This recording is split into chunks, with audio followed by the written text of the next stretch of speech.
Imagine waking up one morning to discover that your entire country has vanished, not conquered, not destroyed, but dissolved overnight. The flag is folded down from its highest pole, the anthem no longer anyone's song. The maps on classroom walls redraw themselves in silence. Your passport, yesterday a key to the world, turns into a souvenir. The capital is still standing, the soldiers still at their posts, the trains still running on time. And yet the nation that named them, funded them, bound them together, is gone. Now pull that feeling closer. Imagine it's the United States. The interstates still hum, morning shows still chatter. The stock market bell still rings at 9:30. Your phone pings with headlines, but what they describe has slipped out of existence. 50 states glance sideways at one another and begin to write their own destinies. The Pentagon's lights burn late, but no singular command is left to obey. The IRS, the FBI, the Postal Service, acronyms that once felt like granite suddenly feel like chalk. Credit cards swipe. Social Security checks arrive. Baseball keeps score. But the idea of America, the thing that told all these systems who they were, has evaporated between dusk and dawn. This is the story you're about to hear. How a superpower that held 1/6 of the Earth's land and kept arsenals large enough to end the world unraveled, not in a blaze of invading armies, but in a hush of signatures, speeches, and doubts. It rose from hunger and iron, promised utopia at factory speed, hurled men beyond the atmosphere, and then stumbled over the weight of its own certainty. You'll walk through bread lines and parade grounds, boardrooms and barracks. You'll feel the warmth of kitchen stoves and the chill of prison corridors. You'll meet the ordinary people who carried the extraordinary century on their backs. So come with me to a city renamed more than once, where winter breath clouds the air and factory whistles cut the dawn. Street lamps flicker on bridges over the Neva. Newspapers rustle in gloved hands. A calendar page loosens. It is early 1917, and the old world is creaking on its hinges. The door is about to open. The city wakes to smoke and frost. Chimneys exhale a gray breath that hangs low over wide avenues, then swirls into courtyards where laundry lines are stiff with ice. Coal smolders in iron stoves. Damp wood hisses.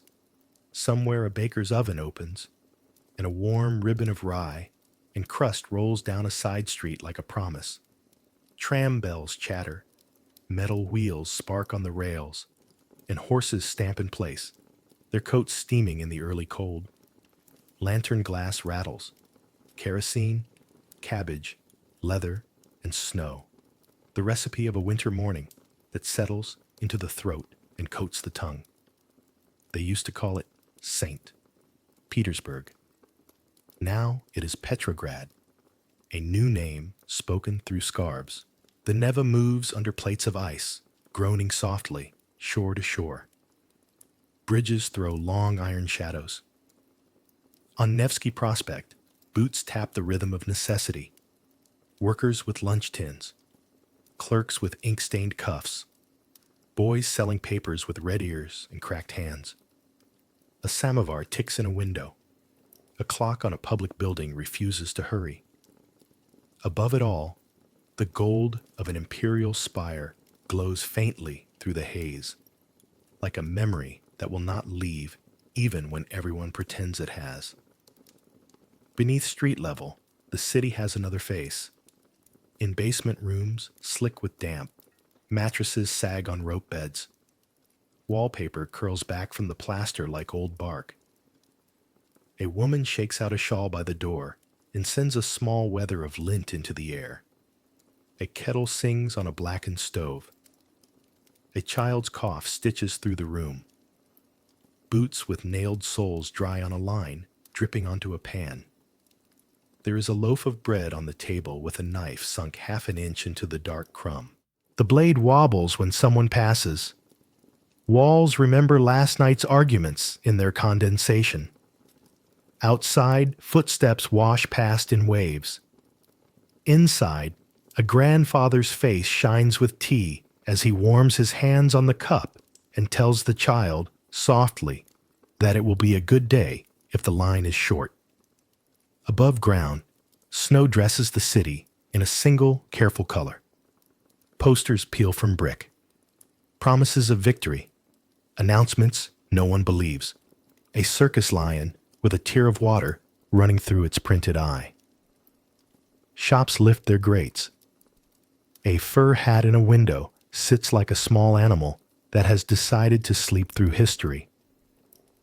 At the corner, the tram conductor clicks a punch into a ticket and drops coins into a leather purse without looking. He could do it blind.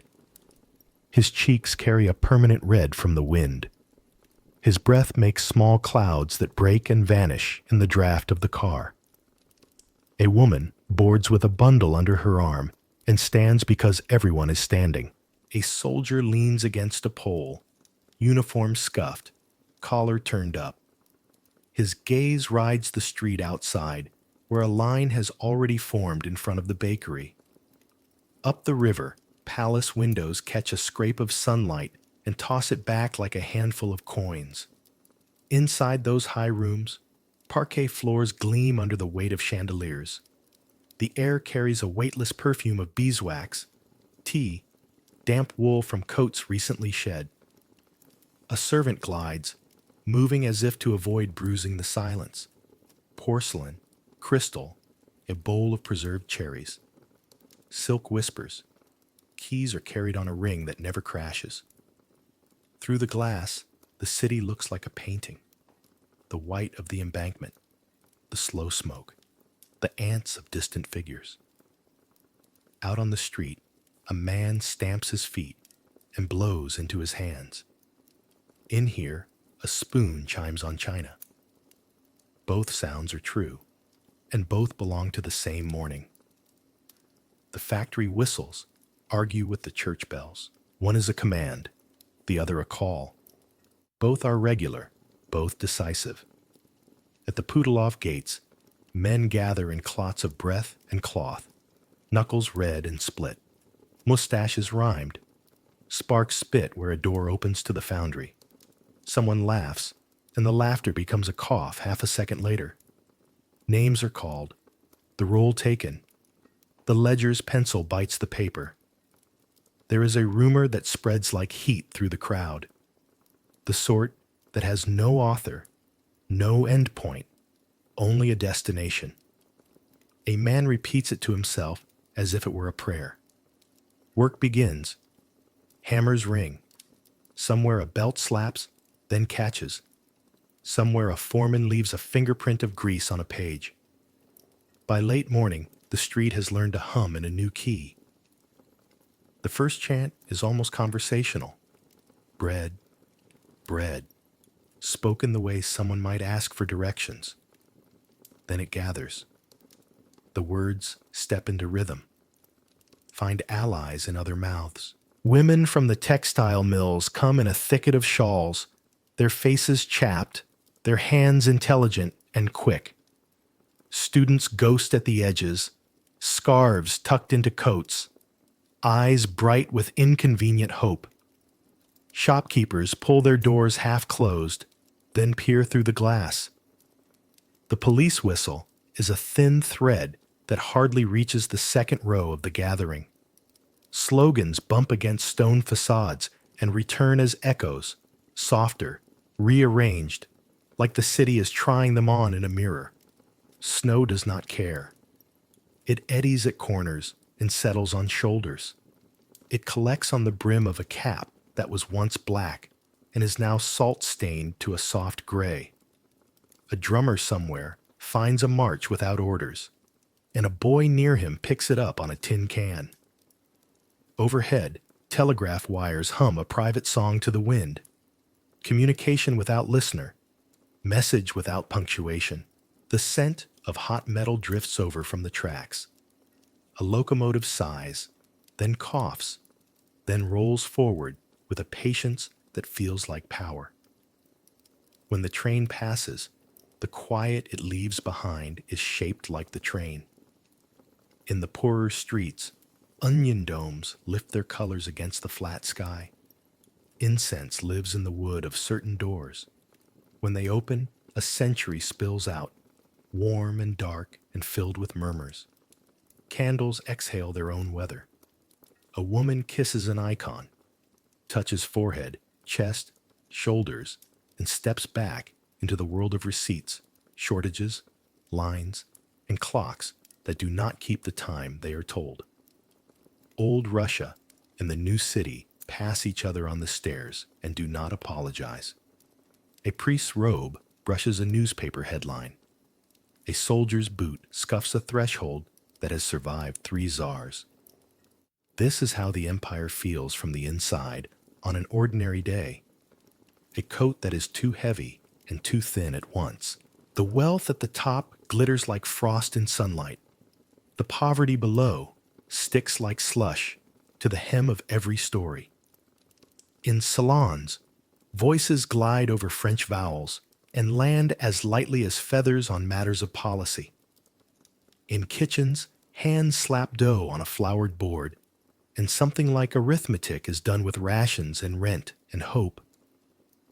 Between them runs a city of rails and rumor, whispers and whistles, patient cues and quick tempers, a network of lives that cross and knot and fray. And yet, for all the noise, something quiet is happening. The tempo under the surface shifts a fraction slower, as if a clock has been set back by a single tooth. A calendar page loosens. In the dusk, the early, blue kind that arrives before anyone is finished, gas lights blink awake and throw halos onto wet stone. The Neva darkens, a sheet of steel under a thin skin of snow. A tram passes, crowded to the windows, and the faces inside are lit in blinking intervals as it moves from pool to pool of light. A man adjusts a scarf. A woman taps her ticket against her thumb. The conductor's leather purse sighs open and shut. The city does what cities do. It continues. But in its continuing, the shape of tomorrow is tilting. If you listen gently, you can hear it. The hinge before the door moves. The breath the world takes before speaking. Petrograd, renamed and restless, carries the weight of a century in its morning and sets it down, carefully, at night. It stands between palaces and basements, between furnaces and altars, between uniforms and shawls. On such streets, with such smells and such sounds, a rumor can become a movement, a hunger, a demand, a history. In this winter light, the future clears its throat. They called him Ivan because the name fit like a sturdy coat. He was 19 when the city changed its name, and he carried a lunch tin dented at the corner, a folded newspaper with smears of ink, and a belief that the world could be bent by hands like his. In the mornings, he walked from a basement room that smelled of coal and cabbage to the Putilov works, steam already lifting above the roofs, snow creaking beneath nailed soles. He could feel the factory before he saw it, the low thunder of metal on metal, and he liked that feeling, the way a pulse can be felt in the wrists of a giant. In February 1917, the cold cut cleanly, and the rumor of bread brought him to a line that wrapped around a corner twice. Women stood shoulder to shoulder with shawls bright as berries in the white air. A policeman's whistle stitched a thin seam through the crowd.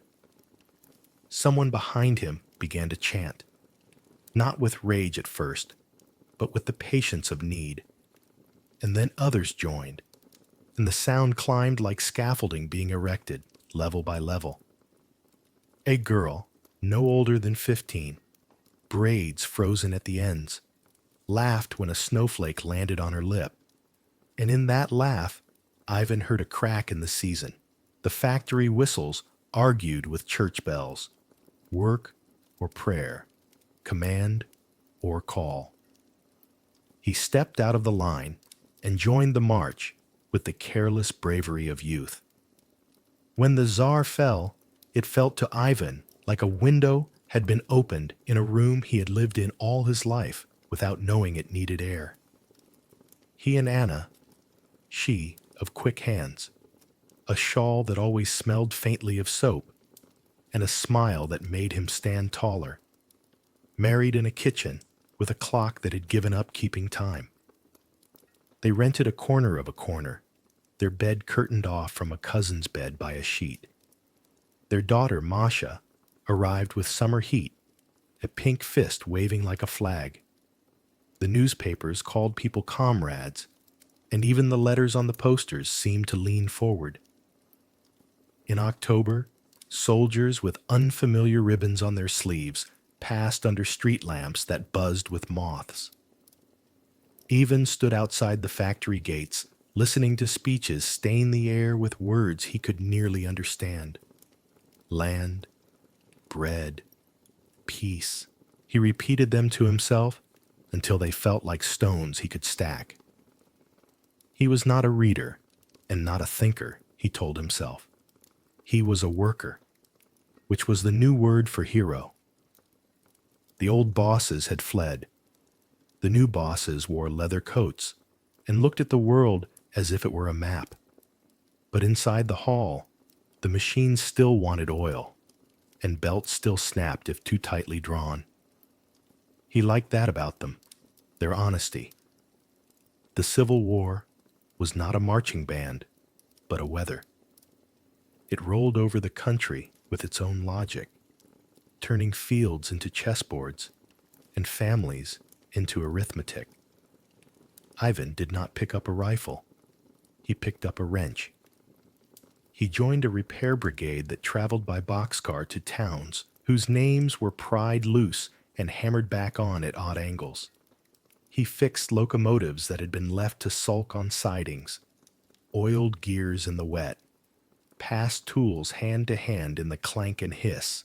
Once, in a depot with broken windows, he saw a boy he had known from the street, coat too large, eyes too old, a white armband hiding beneath his sleeve like a secret he hoped would stay hidden. They recognized each other and did not speak. When the boy turned away, Ivan felt something tear quietly, the way paper tears when you pull carefully along the grain. Hunger was a calendar everyone read. In a winter of thin soup and long lines, Masha grew with the stubbornness of children who do not yet accept the bargains of scarcity. Anna wrapped her in layers until the child waddled like a small bear. They learned the sound bread makes when it is cut too thin.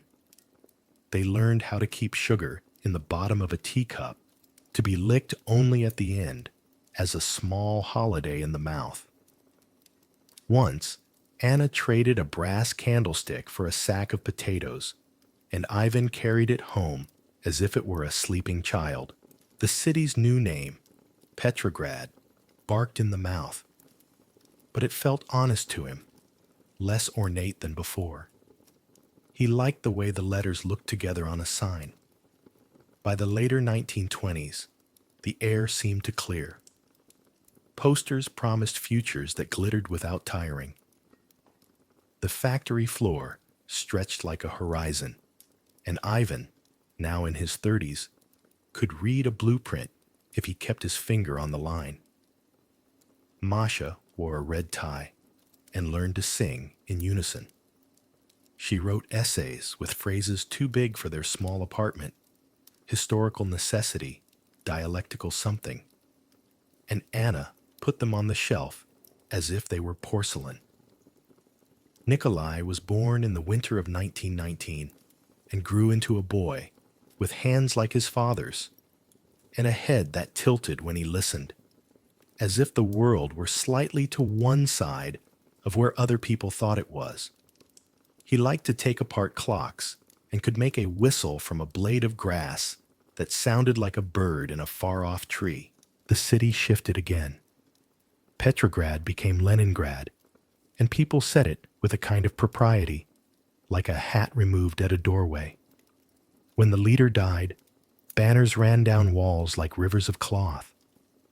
Ivan stood with other workers under the weight of grief he recognized in their faces and also in the quiet relief of not being asked to cry louder.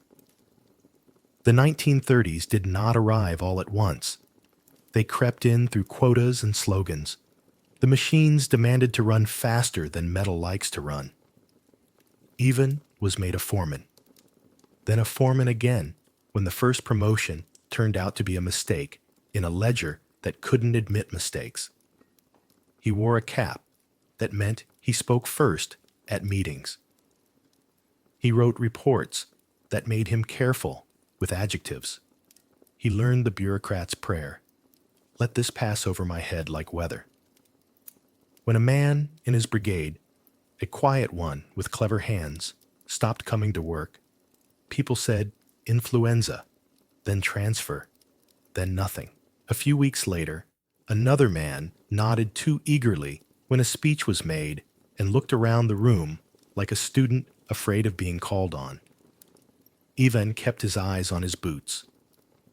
At home, Anna spoke about shoes, soup, rent. They performed the small devotions of survival, and the city, with its new name and its old stones, watched them. In a bright morning on the factory yard, Ivan signed a paper that said he supported the dismissal of a co-worker who had once shared his cigarettes. The pen snagged on a letter, and he lifted it and set it down again. He told himself he could not be sure of anything. He told himself his vote was a raindrop in a river. He told himself he had a wife and 2 children and a room with a window that faced east.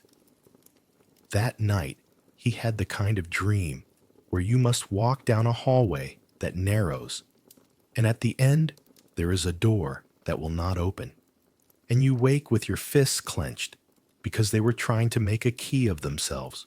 When war came again, it arrived as it always does, in rumors first, then in lists, then in the sudden absence of those who had been in every scene of your life. Leningrad tightened its belt and then tightened it again. The factories melted sunlight and steel into shells and armor. The schoolyard became a kitchen garden, planted with hope and potatoes. The city was ringed, and the winter that followed taught new definitions of hunger. Ivan learned to slice bread with a ruler to make fairness visible. He learned to listen to the stove, not for warmth, but for memory.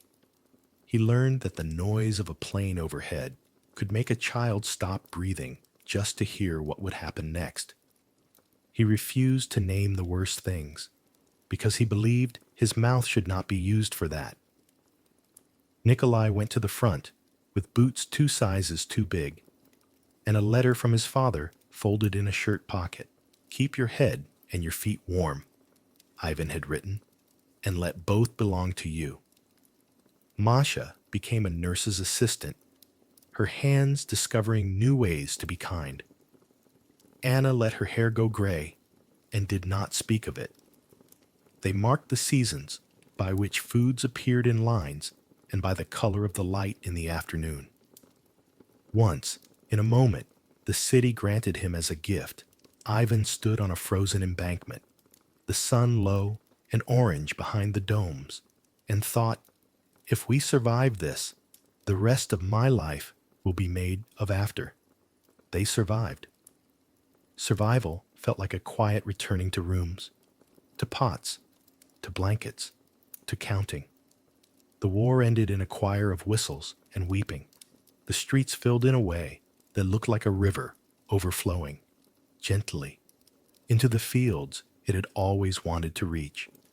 Nikolai came home thinner, with a limp that was more about weather than pain, and a habit of pausing in doorways, as if obtaining permission from the next room. He became a technician at a power station the kind of job that made him feel he held a small wheel in the enormous machine of the country. Masha married a teacher who wore spectacles even at home and read poetry under his breath. She took a job at a library and learned how to find each reader the book they needed, which is a kind of medicine. The thaw under Khrushchev felt like a breath held too long, finally let go. People stood straighter without knowing why. The radio spoke in a different tone, less thunder, more conversation. In kitchens, people said things they would not have said before, and then looked at the door and laughed at themselves for looking. Posters showed wheat like a gold sea, and rockets like sharpened pencils pointed at the sky's homework. When Gagarin laughed from orbit, the family stood around the radio as if around a fire. "We are in space," Masha said, and the words sounded like someone had been adding to their apartment all along without telling them. Ivan, older now, hands scarred in the fine way of tools, felt pride that surprised him by being gentle. He had hammered and hauled his whole life, and somewhere above him, a man had circled the earth, wearing a smile that made everyone worry less about gravity for a day. They moved, finally, from a crowded communal apartment to a Khrushchevka on the city's edge, a building with square shoulders and a stairwell that smelled comfortingly of dust and soup. The rooms were small, the ceilings low, and the windows ordinary, but they were theirs. Anna set a plant on the windowsill as if it were a flag. A refrigerator arrived after a series of forms and signatures. Its hum became part of the family's heartbeat. Ivan kept a stool under it so he could fix the door when it sagged. He liked that. Even the future needed maintenance. Time thickened, as it does.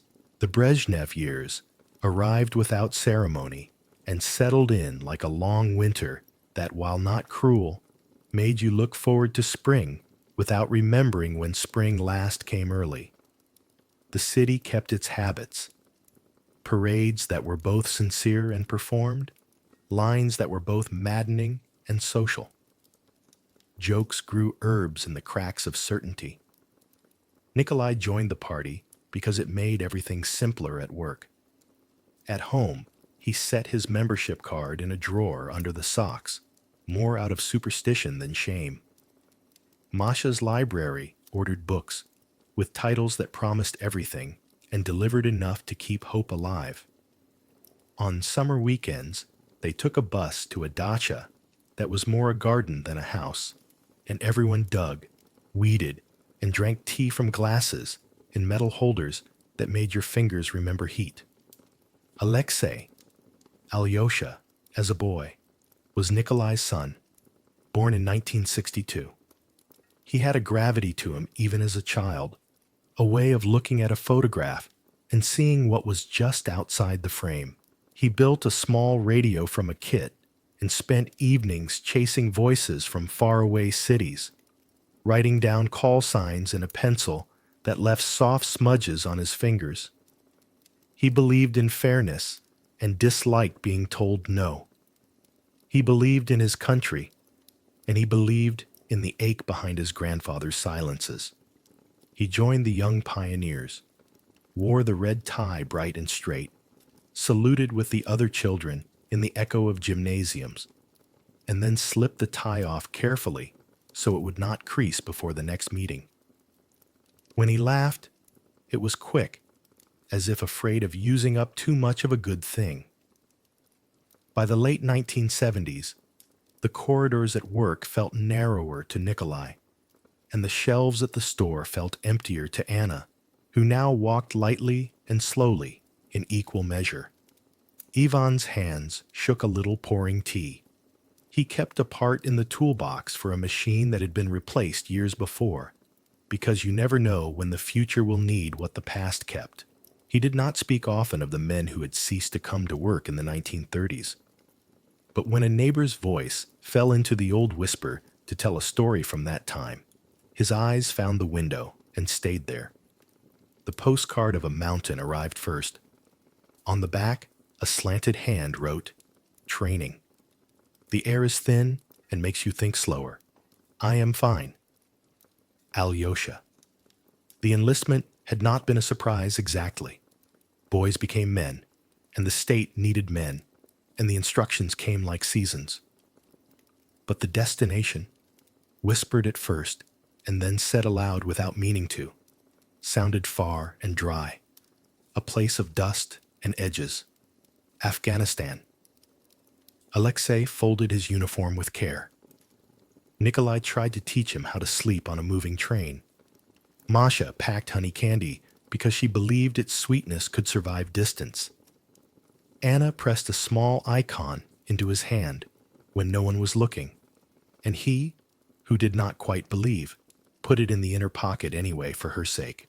Ivan, old now and careful with steps, touched the clean line of the boy's jaw and said only, "Return." Letters arrived with the tone of sand in them. "We are building a road that does not want to be built," Alexei wrote. "The mountains are beautiful, like serious people. The stars are restless here." He did not describe much. Perhaps he was not allowed to. Perhaps he did not wish to give words to things that might claim him if named. He asked for batteries, for socks, for stories of home. He asked how the apple tree at the Dacha was doing, if the radio still found Madrid at night. A photograph showed him squinting into a bright sky, a scarf around his neck, a friend at his shoulder, with a grin that said mischief and youth. Another photograph did not arrive, and they learned later that it never would. When he returned, he was taller and quieter, which is a trick only time and certain kinds of distance can perform. He brought a metal lighter with a pattern hammered into it and a habit of waking in the night to orient himself, as if the bed might have moved while he slept. He did not want to be thanked and did not want to be asked to explain. He found a job at a repair shop fixing televisions whose picture had wandered or dimmed. He liked coaxing images to sharpen, colors to decide themselves. Sometimes the screens stayed stubbornly gray, and he would sit with them, patient, until they remembered their purpose. By then, the word perestroika had entered the apartment like a relative from out of town. Welcome, promising, likely to disrupt the furniture. The television, which Alexei kept in noble good health, showed debates with people who did not fear being interrupted, and documentaries that had been kept in drawers were suddenly on everyone's tongue. The family watched and said little, because after a while the noise of truth loosening has its own fatigue. Lines grew longer. The shelves grew stranger. Coupons appeared like small laws. In the evenings, radios and televisions dragged voices into the kitchen. There was less to eat and more to say. One night, over tea and the last jam from a summer that felt farther away than the calendar suggested, Masha told a story she had kept for 40 years about the neighbor who had knocked at the door and asked if Ivan had seen a particular man from the factory. She told how she had stood very still and listened to her father's voice move carefully among its own words, how afterward he had sat with his head in his hands without touching his hair. Ivan looked at the table as if something on it required his entire attention. Then he said, finally, "I thought I was building a bridge, but sometimes I was only avoiding a flood." No one answered, which is another kind of respect. In August 1991, tanks arrived, and people climbed them because someone must always climb. The family watched the television show, a building they could have walked to if they had been braver or younger. The announcer's voice tried to be calm and ended up being human. Alexei held the lighter in his pocket and rolled it between his fingers as if it could tell him which way history would turn. When the end came that winter, it did so with the quiet Ivan had always suspected waits at the end of every noise. The flag changed above the Kremlin, and the country did not exactly end so much as step aside to let another country pass through it. On the day, the city was once again called St. Petersburg even went to the river with Alexei and watched ice move in sheets like slow cards. "It has been this and that," he said, not specifying what he meant. "And still the river goes. Do you see?" Alexei nodded because he did see, the water finding its path around everything that claimed to be permanent. Ivan's hands, which had known wrenches and pens and the softness of grandchildren's hair, were spotted and steady. He had carried names in his mouth like stones and set them down when they changed. He had believed in things because without belief the days run like sand through open fingers. He had also doubted, and guilt had visited his dreams and touched his shoulder and left. Anna died one spring with the plant still on the windowsill and the scent of soap in the room. Ivan followed her not long after, his last act a small repair to a cupboard door that had been complaining for weeks. Masha kept the library even as its shelves became an inventory of lives that did not fit on paper. She developed the talent for recommending poetry to people who did not yet know they needed it. Nikolai retired from the power station, the limp now a part of his stride like a note in a melody. Alexei married a woman who taught mathematics and could make soup from almost nothing. He learned to keep tenderness like a candle in a draft, cupping his hand around it without smothering. Sometimes at night, they would sit on the balcony in summer, city air warm and noisy, and tell stories like people who had inherited a trunk filled with maps. They described the river when it froze and when it didn't, the way the factory whistle could still arrive in their minds at unexpected hours, the taste of bread when it had to be shared into impossible pieces, the bragging of a nation that had shot for the moon and sometimes landed in mud. Alexei would listen and feel the years press strange shapes into his palms, and then he would look at the lights in other people's windows and think how every apartment in every block contained its own empire in miniature.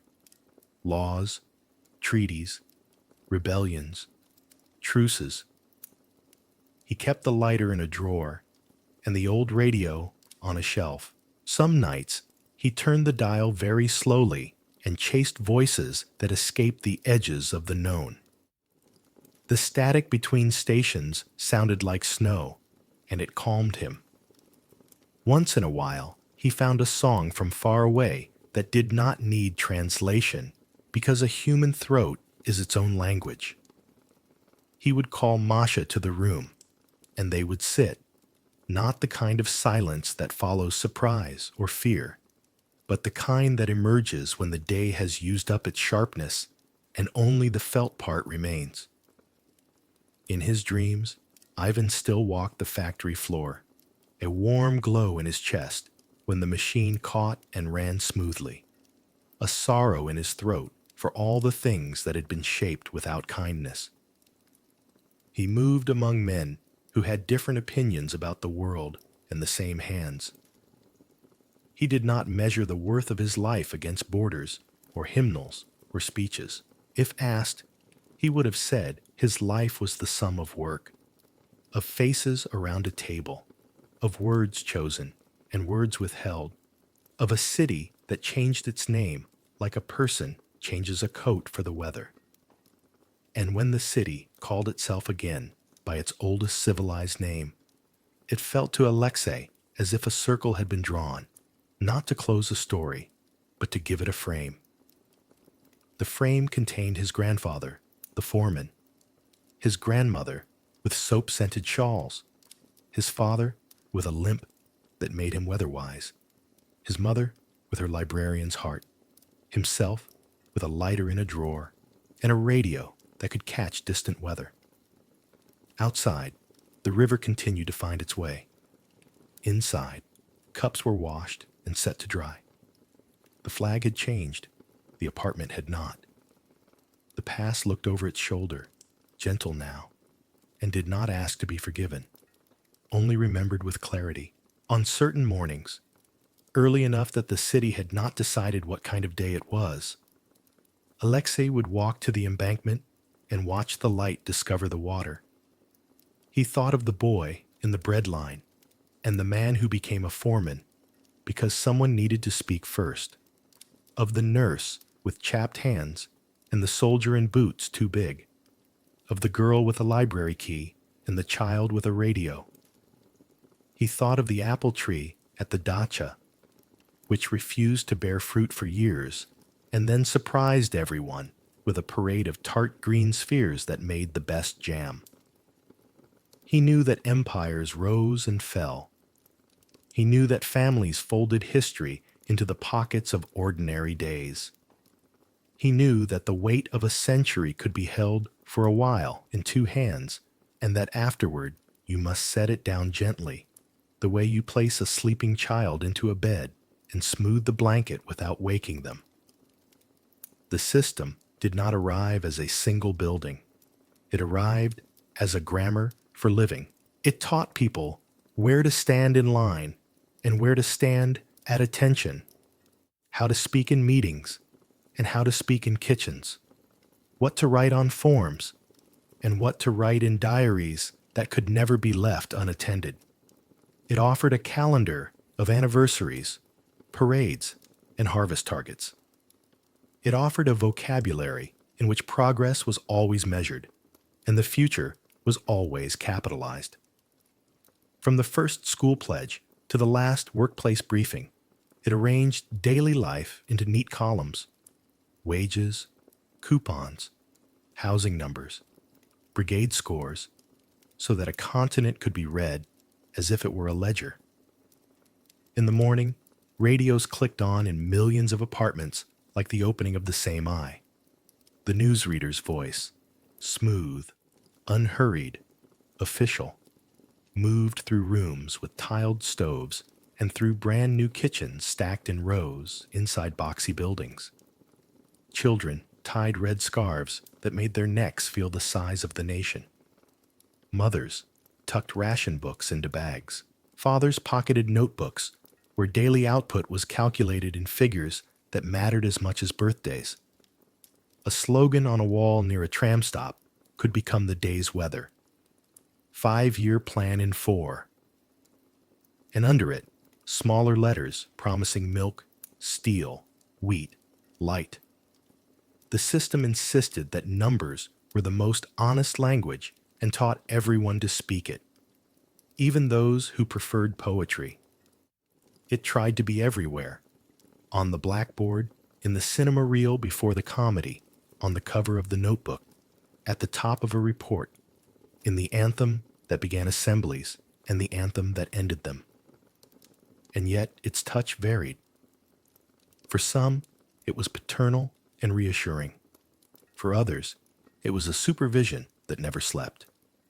In a village, it was a clipboard at the gate and a truck that came for the harvest. In a city, it was a file with your name in a drawer and a queue that looked like a river. It kept promises and broke them in the same breath. When the countryside was told to become modern overnight, the order arrived not as a conversation, but as an arrival of men with lists. Collectivization was an idea shaped like a map. Fields pooled, animals counted, granaries filled according to someone else's arithmetic. A farmer who had spent his life knowing the moods of his soil learned to fear the mood of a committee. Barn doors that once opened on the schedule of seasons now opened on the schedule of inspections.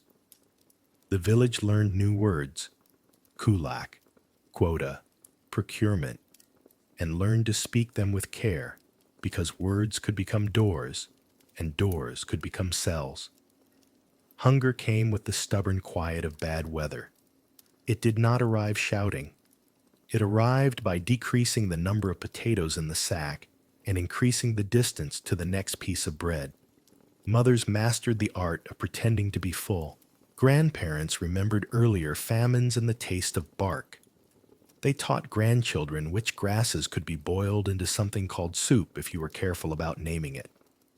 Official posters showed overflowing sheaves. Official reports traveled upward like balloons that refused to carry weight. Down below, people tightened belts, traded candlesticks for flour, learned to slice bread so thin light came through, hid grain beneath the floor and fear above it. The system called this a necessary stage, a sacrifice for a shining tomorrow. For those who lived through it, tomorrow began to sound like a place that existed farther away each day. Yet in the same years, cities were rising out of swamp and steppe like a time-lapse film. Factories stretched like new horizons. Smokestacks wrote their own clouds.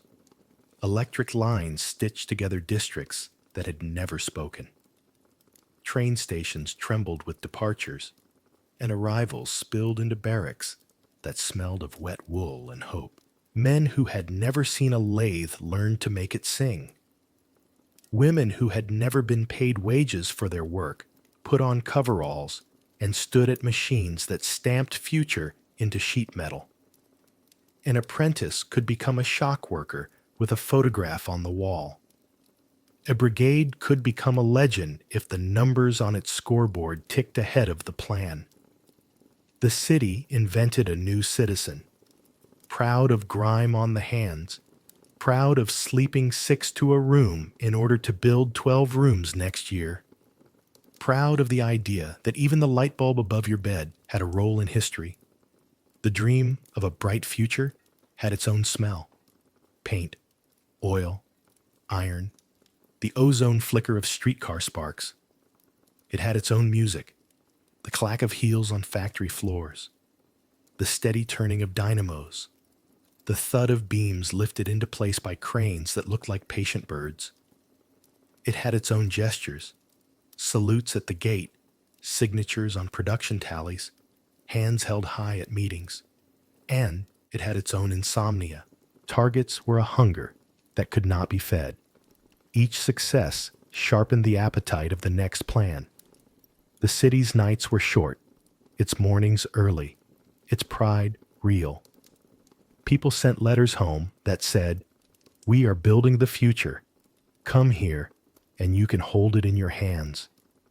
But the system also taught a different kind of arithmetic, one in which fear borrowed from tomorrow and paid interest today. Everyone learned the etiquette of survival: what to say in public, what to say in kitchens, what to not say at all. Meetings had the temperature of anxiety.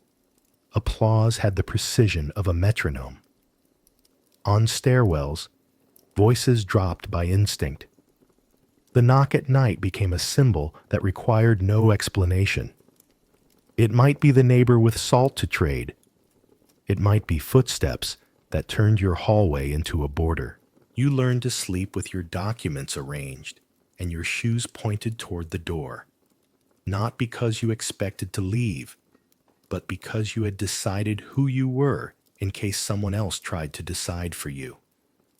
Denunciations were a currency, a superstition, a weapon, a prayer.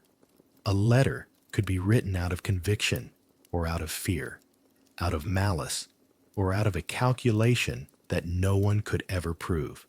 The system collected these letters not merely to use them, but to teach life to proceed as if they might be used. A man laughed too loudly at a joke and then apologized for laughing. A woman praised a poem and then added that she understood why it could not be printed.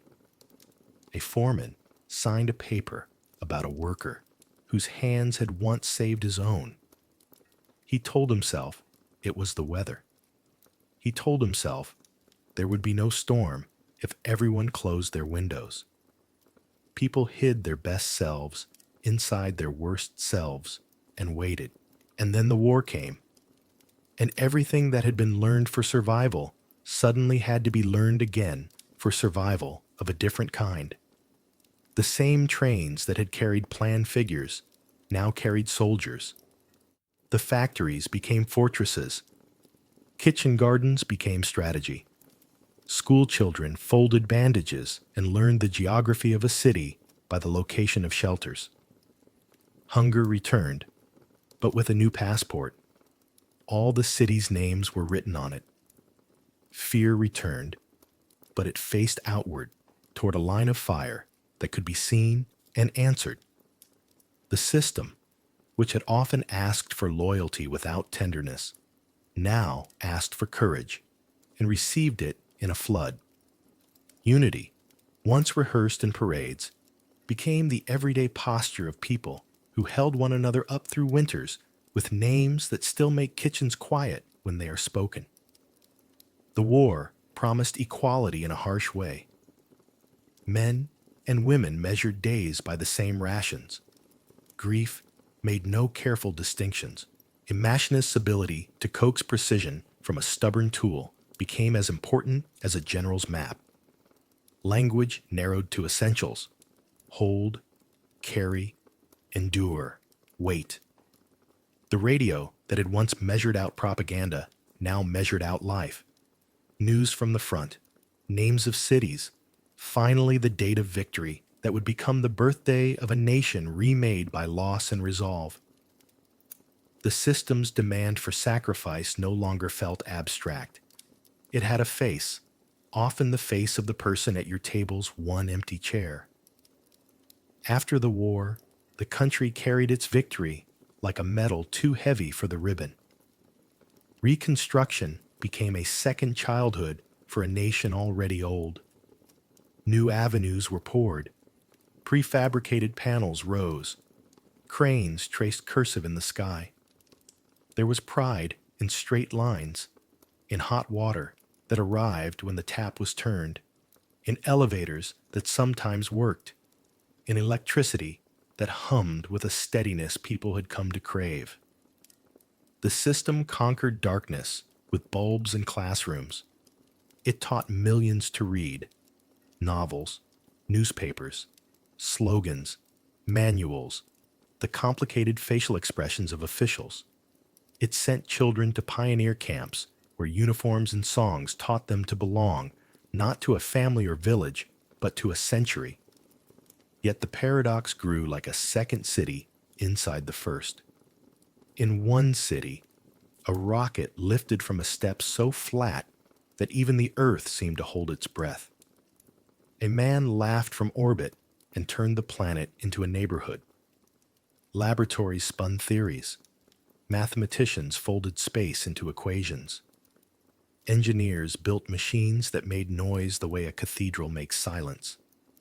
The other city waited in lines for sausage that might be gone by the time you reached the counter, called in favors for shoes for a child who had outgrown last year's pair, learned to open a refrigerator door with a particular, patient touch so as not to disturb its temper. One city hoisted the future into the sky. The other counted coupons on a kitchen table with a pencil whose eraser had disappeared long ago. They were the same city, and everyone lived in both. Censorship was not a curtain, it was a climate. It fogged the glass, made distances softer, edges less dangerous. A film gained a scene while losing a sentence. A poem learned to say more in what it didn't say than in what it did. Writers became tightrope walkers with notebooks in their pockets. Painters learned the approved angles of light.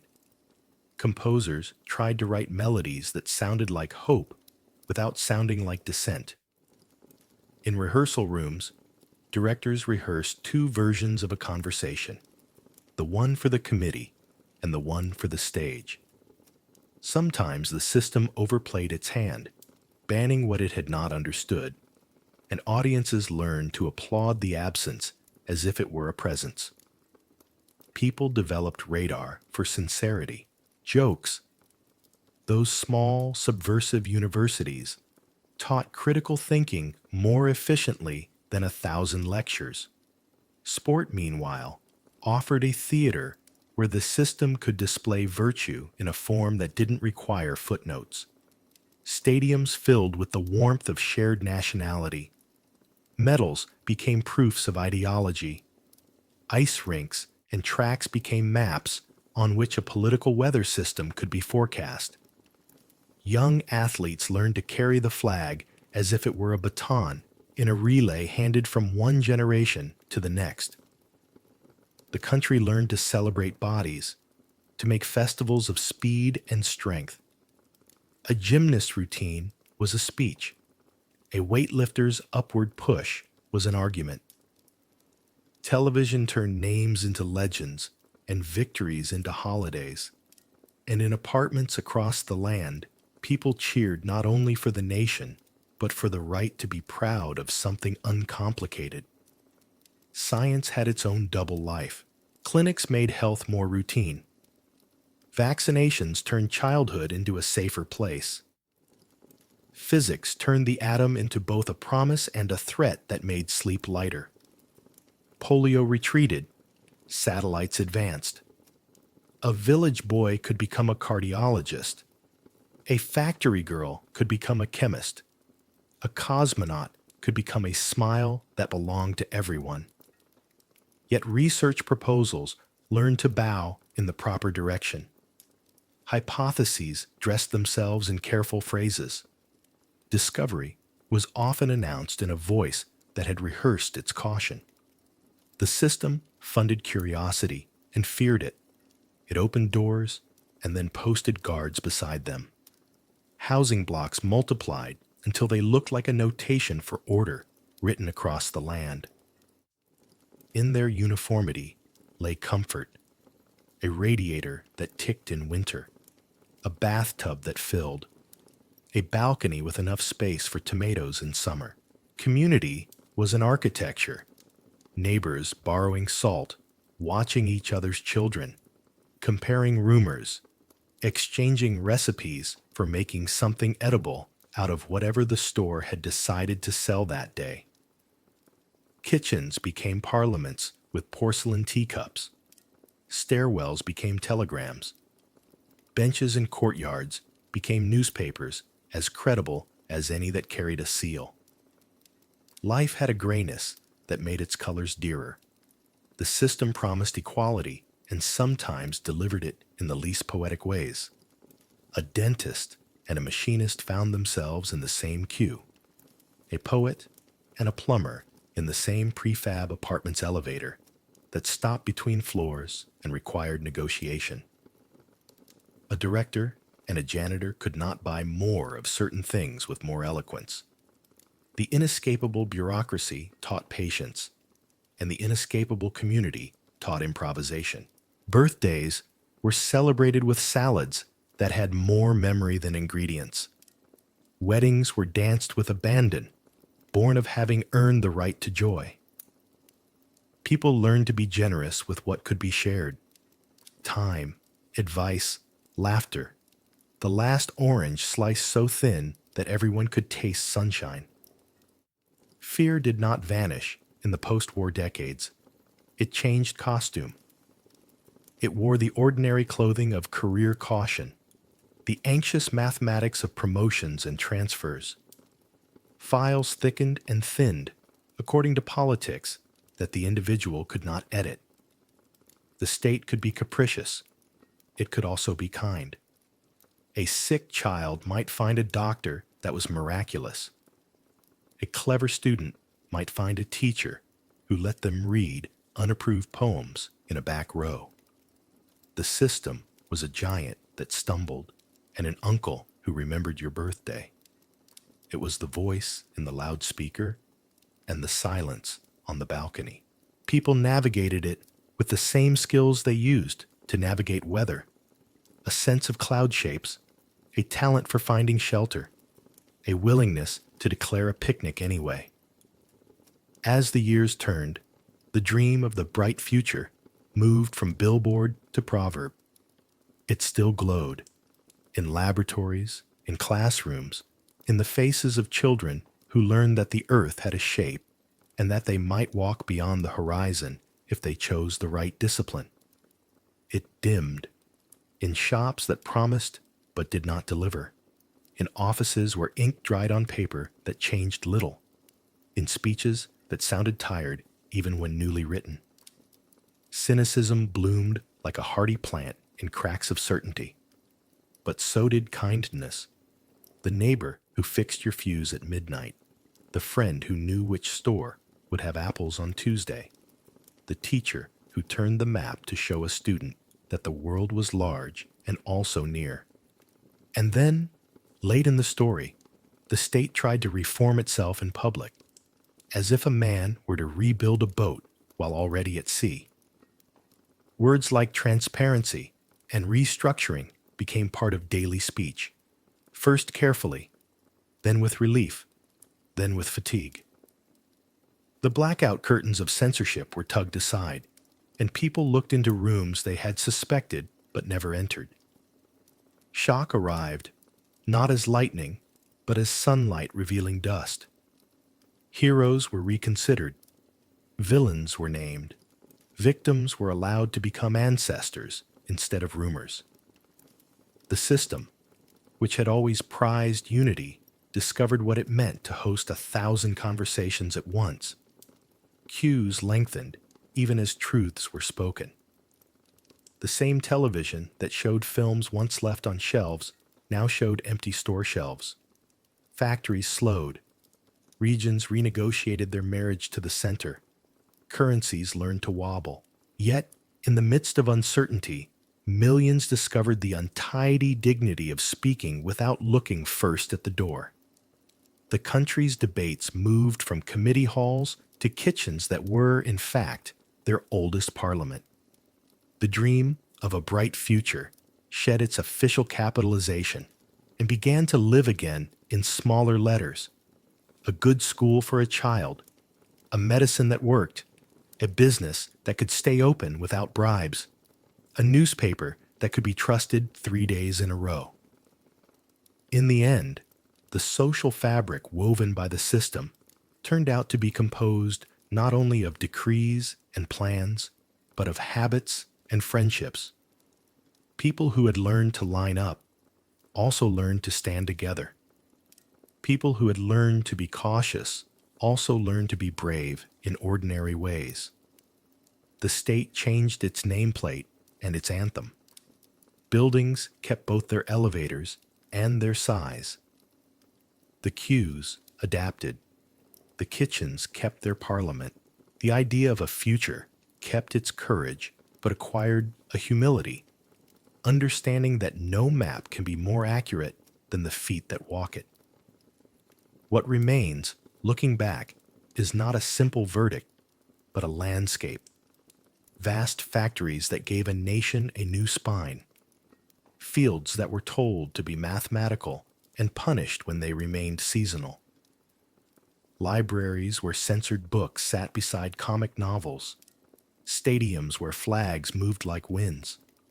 Laboratories where a quiet, stubborn curiosity pushed forward under portraits that watched with complicated blessing.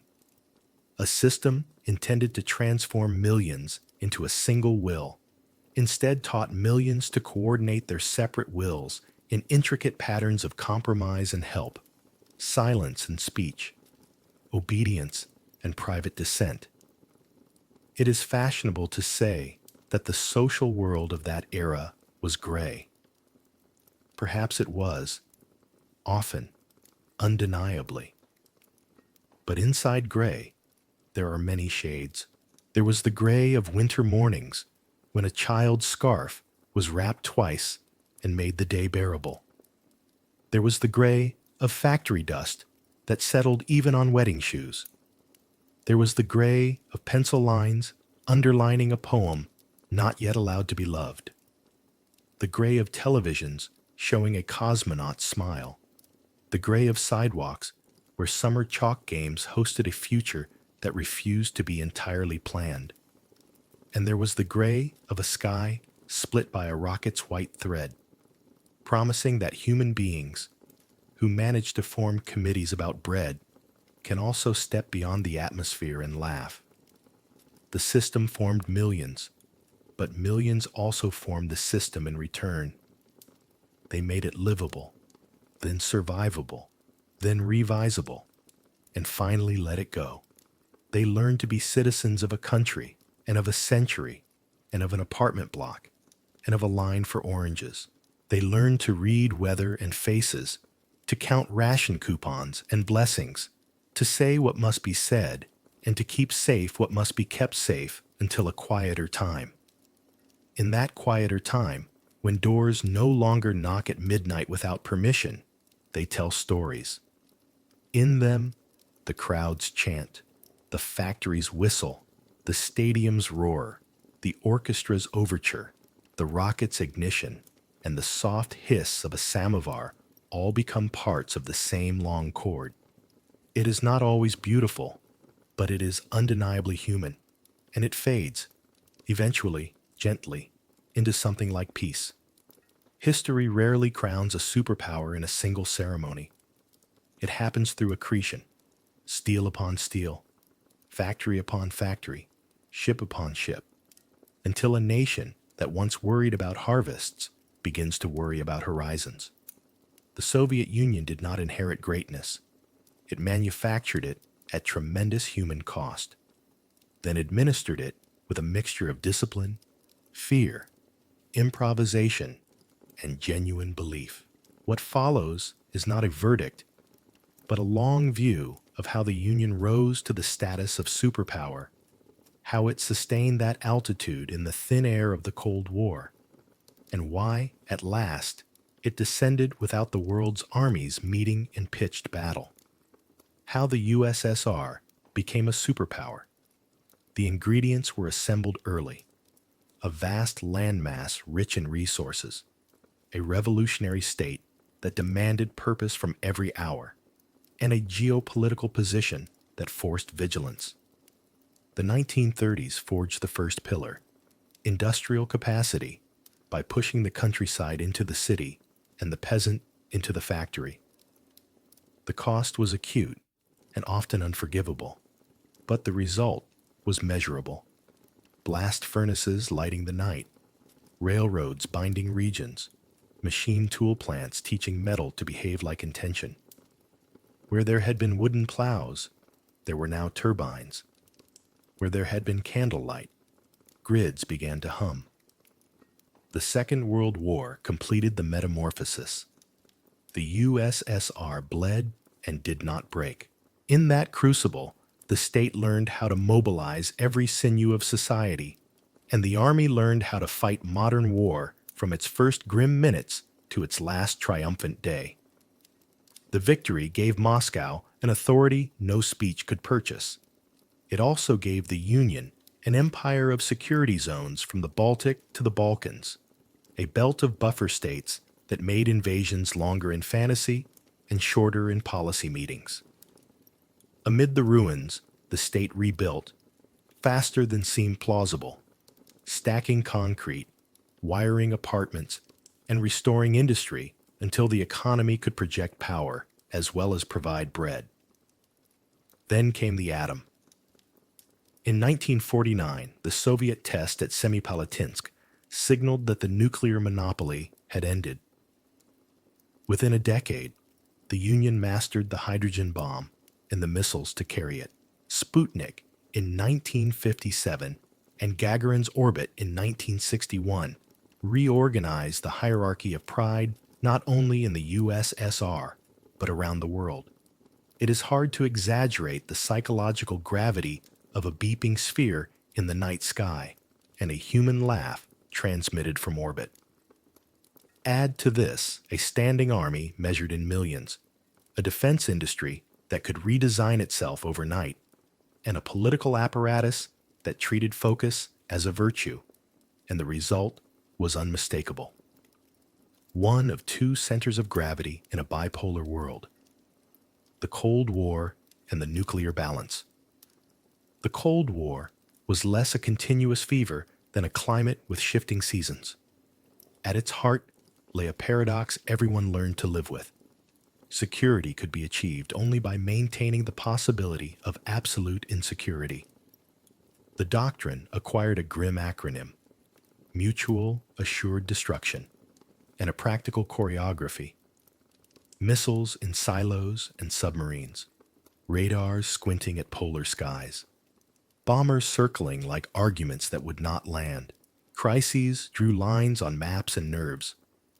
Berlin made air corridors into lifelines. Cuba taught both sides how close the abyss felt when it looked back. Afterward, the vocabulary expanded to include détente, verification, and hotline, the vocabulary of adrenaline remembered.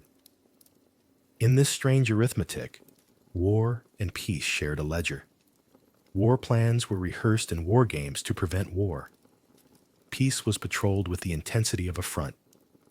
Treaties salted the decades, limited this, banned that, opened this silo's door for inspection, allowed that radar to blink under watchful eyes. Meanwhile, both systems competed in forms that felt safer and, in their way, nobler. Science fairs and Olympics, literacy campaigns and architectural showpieces, symphony tours and chessboards, the great argument about how to organize human life discovered that prestige could be measured in orbits and opening ceremonies. Yet, the balance demanded a tribute measured not only in rubles and dollars, but in attention, the most finite national resource. Strategic forces are jealous masters. They require the best metal, the best math, the best young minds, the most reliable factories. In the Soviet case, the security establishment became a second economy with its own rules and its own punctuality. It delivered excellence with regularity: missiles that flew true, satellites that listened well, submarines that learned to be quiet. And in doing so, it diverted excellence from other sectors that would later come asking for their share. The arms race and economic exhaustion. An arms race is a treadmill that accelerates as you run. Each gain by one side is a challenge to the other's budget, laboratories, and midnight meetings. For the Soviet Union, the 1960s and 1970s were years of military technological parity achieved by immense concentration. But the treadmill also required a consumer economy to wait its turn: refrigerators, shoes, spare parts for tractors, new housing stock. These could not always compete with rocket stages and phased array radars. The planned system, powerful at mobilizing resources for singular goals, struggled to feed thousands of small appetites all at once. The structure amplified the strain. Prices did not signal scarcity with sufficient honesty. Managers obeyed plans rather than customers. Innovation had to pass through bureaucratic gates that preferred yesterday's success to tomorrow's risk. Oil and gas softened the ground underfoot during good years, but resource revenue is a mood, not a model. When conditions turned, when export prices fell, when poor harvests forced grain imports, when the repair backlog grew as fast as the output, the central plan had few levers left that did not squeal. A black market of solutions grew in the cracks. Favors, second shifts off the books, the quiet industry of getting it done anyway. It kept the lights on and signaled that the wiring behind the walls needed redesign, not paint. By the late 1970s, the contradictions were visible without special instruments. The Union could put a precision engine into space and ask citizens to queue for basic goods. It could design an intercontinental missile with tolerances measured in millimeters and accept trains that kept their own creative schedules. Growth slowed, then plateaued.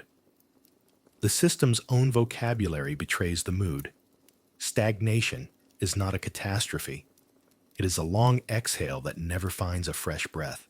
Meanwhile, a costly foreign war began in Afghanistan. Part geopolitics, part misjudgment, all attrition, teaching a new generation about mountains, dust, and the distance between policy and reality. Gorbachev and the reform's leadership, changes in centralized systems, are moments when the future leans over the present's shoulder. In 1985, a younger general secretary arrived with a diagnosis delivered in earnest, human tones. He could see the sclerosis and believed, sincerely, that the Union could be made both more honest and more effective by reforming how it spoke and how it worked. The reforms had lyrical names: perestroika, restructuring, to make the economy flexible and efficient; glasnost, openness, to make the public sphere truthful and dynamic; new thinking in foreign policy to ease the Cold War's chokehold on resources and imagination. Openness did what openness does. It revealed. Archives breathed. Forbidden films flickered in living rooms. Newspapers tried on courage and found it fit. Histories that had been whispered were spoken into microphones. The moral energy released was enormous, and for a moment, exultant. But truth has a way of dissolving the glue that holds brittle structures together. Corruption was not a rumor. It was a system. Repression was not an exception. It was an ancestor. Economic restructuring proved harder than honesty. Enterprises, long protected from market weather, learned that storms arrive even in spring. Cooperatives sprang up and showed what initiative could do. But the larger machinery balked and belched smoke. Prices wanted to speak. The state was not ready to listen. At the same time, new thinking abroad achieved results that would have seemed utopian a decade earlier. Arms control with teeth, the end of confrontations that had turned maps into minefields, the decision not to send tanks when Allied regimes trembled. The world applauded, and savings accrued. But the applause could not refill stores or stabilize expectations at home. National questions, pressed down for decades, rose through the surface. Baltic independence movements sang their politics. Caucasus and Central Asian regions reassessed identities and borders. The Russian Republic itself began to speak in a voice distinct from the Union's choir. Why the empire fell. Without a war, great structures often fail for multiple reasons, and the failure looks, in retrospect, like inevitability. It was not inevitable. It was contingent, human, and therefore instructive. Several forces converged. First, the economy could no longer satisfy citizens who had learned to compare. Televisions did not just entertain. They showed alternatives. Once seen, these alternatives could not be unseen. Second, the information reforms eroded the fear that had long been the cheapest method of governance. The state asked for participation and received criticism. It asked for patience and received demands. Third, the imperial architecture, so effective at producing security for the center, was expensive to maintain and easy to question when the peripheries rediscovered that they were also centers in their own right. Fourth, the leadership strategy contained a paradox. To save the system, it loosened the knots that kept it together. The result was morally admirable and politically risky. Reforms outpaced institutions. Decentralization multiplied veto points. Parties within the party improvised new rules. Fifth, external pressures mattered. A long arms competition, the cost of Afghanistan, adversaries who combined containment with engagement, and global markets that punished indecision. Finally, the Union's founding promise, equality through planning, dignity through collective effort, had thinned into ritual.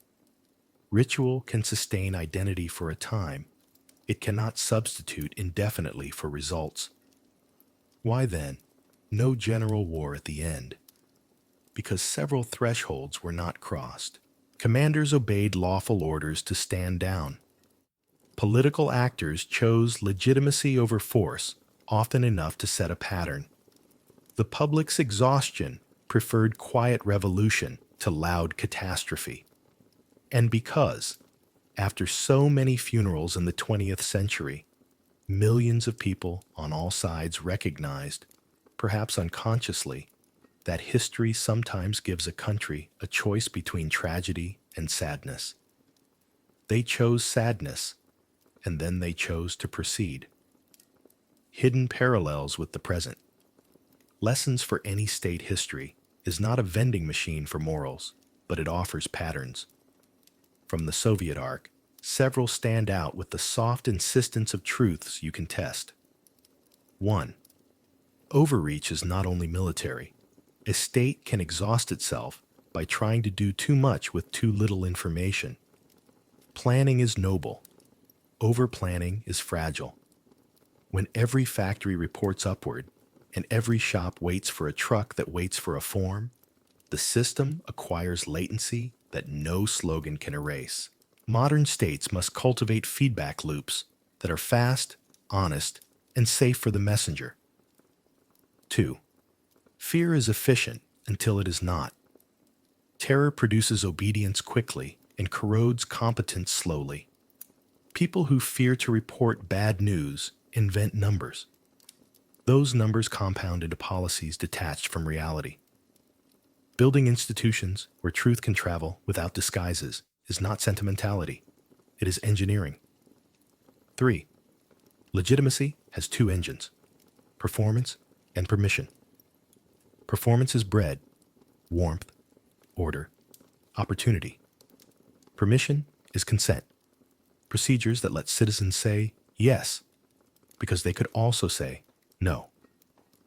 When performance falters, permission must carry more weight. When permission is theatrical, performance must be better than it would otherwise need to be. Ignoring both is a short road. 4. Innovation breathes in open rooms. The Soviet Union proved that mobilized science can achieve miracles. Reactors, rockets, remedies. It also proved that curiosity requires space to err, dissent, and wander. If a lab must ask permission from a committee to change its mind, the world will change first. 5. Empires are collections of stories as much as territories. The moment the constituent nations and republics feel their story diverges from the center's story, the bargain demands renewal. If renewal is refused or delayed, geography becomes memory, and memory becomes politics. Diversity is not a challenge to manage once. It is a relationship to tend forever. 6. Wars far away come home. The Afghan War's casualties and moral ambiguity returned in duffel bags and silences, tightening budgets and loosening faith. Any state that sends its young to fight must have a theory not only of victory, but of return. How the war ends, how the truth will be told, how the wounded will be honored beyond ceremony. 7. Resource wealth is not a substitute for design. Oil and gas can fund dignity and delay decisions. They can also train an economy to wait for prices rather than for ideas. The question is not how much a nation extracts, but how much it transforms. 8. Reform is an ecosystem, not a speech. Sequencing matters. Opening the information sphere before giving firms rules they can trust invites frustration. Freeing prices without competition invites predation. Decentralizing power without referees invites confusion. The order of operations is not everything, but it is close. 9. Great power competition rewards stamina more than sprinting. The Cold War showed that societies win by compounding small, boring advantages. Logistics, education, public health, honest ledgers, fixable machines over decades. Splashy triumphs matter, but roofs that don't leak matter more, and children who can ask questions matter most. 10. Choose your endings. The Soviet finale reminds us that systems can conclude without cataclysm when enough actors prefer institutions to improvisation, and enough citizens prefer tomorrow's repair to today's vengeance. That choice is not automatic.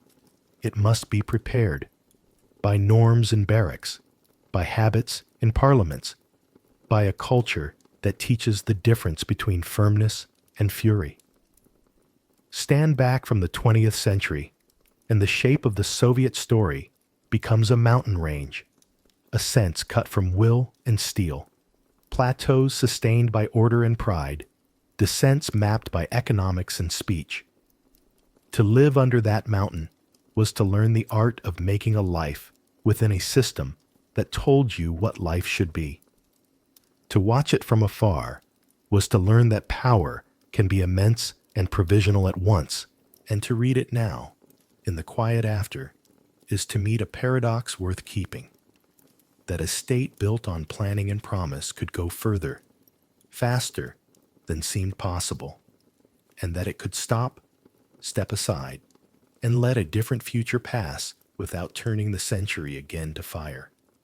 In the end, the lesson is not that superpowers are doomed to fall. It is that they are obliged to listen, to factories and fields, to laboratories and kitchens, to their borders and their bedrooms, to numbers and to names. When they do, they can change shape and keep faith. When they don't, they invite the gentle, grinding force of reality to do the shaping for them. The Soviet Union's rise and fall show both possibilities, as if two films were projected on the same wall.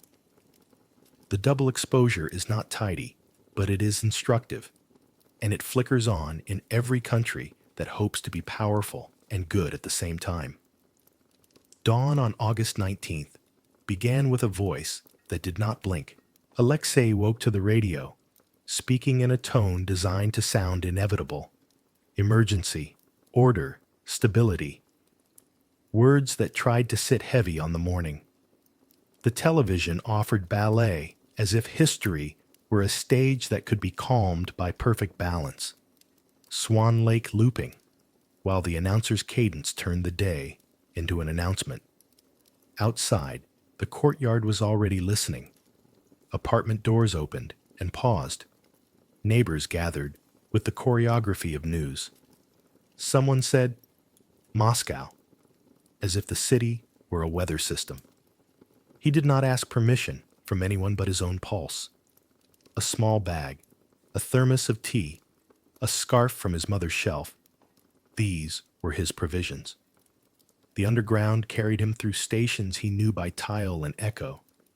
He rose with the crowd into light that felt metallic and saw people moving with that strange mixture of hurry and slowness that signals a shared decision. Buses were parked sideways into barricades. A trolley bus, wires unhooked, stood as a quiet animal guarding the street. Cardboard signs bloomed in minutes. No to the pooch. Hands off the future. We are not afraid. Each letter darker than the last as the marker bled resolve. The White House looked less like a symbol than like a building temporarily crowded by history. Barricades of lumber, garbage bins, bookcases somehow fetched from somewhere. The city invented a fortress out of its own furniture. Volunteers sorted cobblestones as if they were words. Someone brought a crate of apples and handed them out as if nourishment itself were a statement. Priests arrived holding icons. A man in a suit raised a homemade antenna to catch a signal that might carry courage. People learned one another's names quickly, then forgot them just as quickly, because identity had shifted to something larger.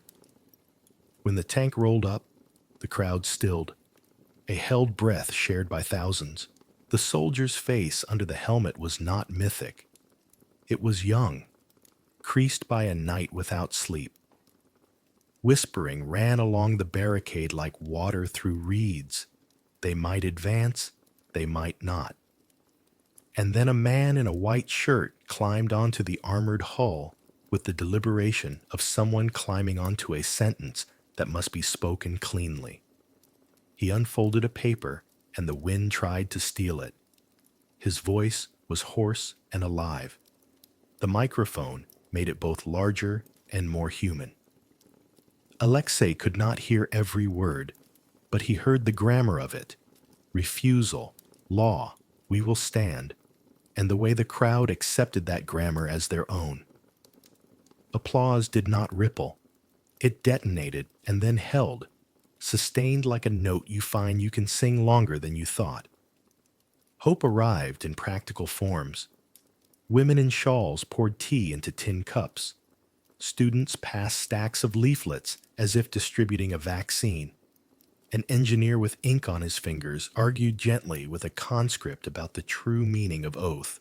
Musicians, because they are not good at staying quiet, played a song that people knew without agreeing when they had learned it. Someone tied the tricolor to a stick and lifted it so high it found the wind. The air smelled of diesel, wet newspapers, fear kept to a strict diet. The rumor that they are coming chased itself in circles. A man with a radio held it up to his ear like a seashell and tried to hear the future. Night taught the barricades a new vocabulary. Headlights stroked the edges of the crowd and made faces into masks. The rain began and turned cardboard to pulp. Umbrellas bloomed like black flowers. Somewhere else in the city, 3 young men died under the tracks of an armored column, and the news arrived with the solemnity of a bell struck once. People stood closer. They did not leave. Alexei wrapped the scarf tighter and found that fear and determination can occupy the same breath without choking. He slept for a few minutes against a stack of wooden pallets, listening to the breathing of strangers, the armored rumble on a distant street, the steady tap of rain in a metal bucket. At home in Leningrad, Masha and Nikolai watched on a television that Alexei himself had coaxed back to clarity so many times it felt like family. The announcer's words were careful. Sobchak spoke at the city hall. People flooded the square. The same apple crates appeared in a different light.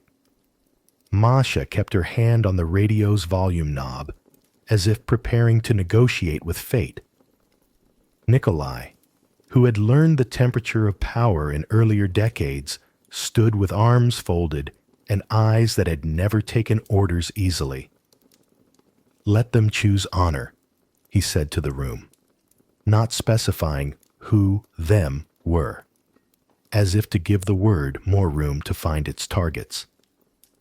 The second day tasted of metal. The city had that particular brightness rain grants to stone. Columns of armored vehicles appeared and disappeared like thoughts you do not want to finish.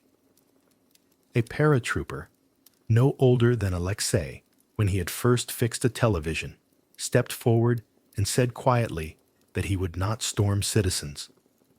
People clapped as if for a solo in a symphony. Another unit turned its vehicles to face outward, toward the empty boulevard, a small geometry that said, "Not today." Perhaps it was discipline. Perhaps it was conscience. Perhaps it was simple uncertainty in the crush of contradictory orders. The reasons did not matter as much as the angle of the tank's turret. By the third morning, the coup already looked more tired than the people opposing it. The men who had spoken into microphones with a stiffness that hinted at rehearsal lost their voices to the more persuasive spectacle of a city that had decided to stand. Phone lines crackled with facts and fiction. Faxes hissed. Typewriters composed manifestos with the rhythm of rain on a roof. The garden of the White House filled with people for whom fear had become background noise, like traffic. And then, suddenly, the quiet that follows a verdict. The order was not given. The move did not come. The emergency committee began to look like men who had stayed too long at a party to which they had invited themselves. The city, like an animal that has decided not to be hunted, exhaled. The next acts came quickly, as they often do when something large has been loosened. A statue that had overseen a square for generations was wrapped in ropes and lowered from its pedestal. The effort took hours, and the crowd cheered the way people cheer when heavy things decide to be kind. Party offices were sealed by order. Files were removed and carried into a different era. A red banner that had been a horizon in everyone's childhood suddenly looked less like the sky and more like fabric. It was not a revolution by cannon. It was a revolution by angle and vocabulary. Power, which had long taken the elevator to the top, found the electricity cut. The relief felt enormous and intimate. In kitchens that had been parliament for decades, toasts were made with whatever was at hand: tea, vodka, compote.